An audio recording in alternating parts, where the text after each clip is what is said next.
আমার জিনিসপত্র এই ঘরে ফেরত নিয়ে এলো কে?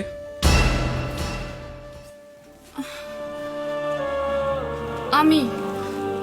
মা তো নিজের ঘরে চলে গেছেন। আমি মায়ের সব জিনিসপত্র নিজের হাতে গুছিয়ে পাঠিয়ে দিয়েছি। তুমি এখন কেন গেস্ট রুমে থাকবে? নিজের ঘরে ফিরে আসবে, এটাই তো স্বাভাবিক। ও, তাহলে এটাই তোমার মতলব ছিল, মাকে ঘর ছাড়া করে নিজের ঘরে ফেরত পাঠানো।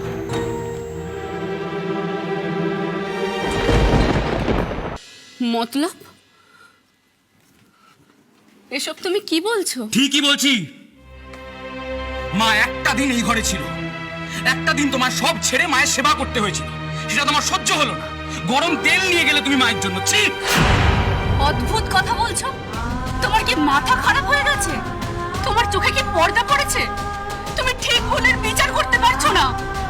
তোমার সামনে প্রমাণ করে দিলাম যে মা পুরোটাই মিথ্যে নাটক করছে। মায়ের কোনো চোট লাগেনি, উনি ওষুধ ফেলে দিয়েছেন।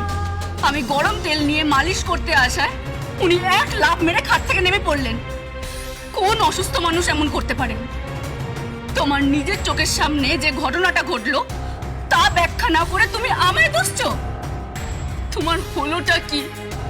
মাতৃভক্তিতে তুমি এমন অন্ধ হয়ে গেছো যে আমার প্রত্যেকটা কাজ তোমার চোখের বালি হয়েছে। চুপ, একদম চুপ।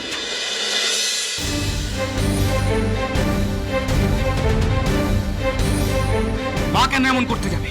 মায়ের কি দরকার পড়েছে মিথ্যে কথা বলার? দরকারটা তুমি বোঝো না?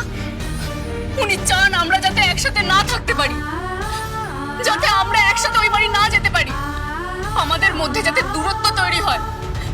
তুমি এত কিছু বোঝো আর এই বাহানাটুকু বুঝতে পারছো না? দাও দাও দাও, আরো বেশি করে অপবাদ দাও।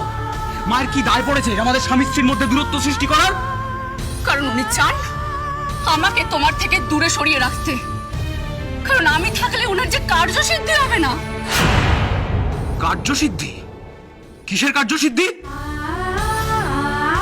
তোমার মা তোমার মাথা মুড়িয়ে তোমায় নিজের বশে আনতে চাইছেন, আর এই পুরো সম্পত্তি নিজের করতে চাইছে।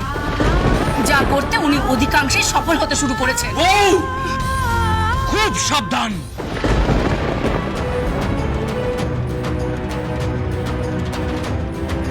আমি আমার মায়ের ব্যাপারে আর একটাও ভিত্তিহীন অভিযোগ তোমার থেকে শুনতে চাই না। এটা আমি তোমাকে আগেও বলেছি, আবারও বলছি। ভিত্তিহীন নয়, আমি যা বলছি ঠিক বলছি। তোমার মা আর ভাই তোমায় আপন করার নামে তোমার আসলে সর্বনাশ করছেন। আমাকে তোমার চোখে খারাপ সাজাচ্ছে। তোমার মা আসলে তোমার ভালো চায় না, তোমার ক্ষতি চায়। আর একটা কথা বলবে না তুমি।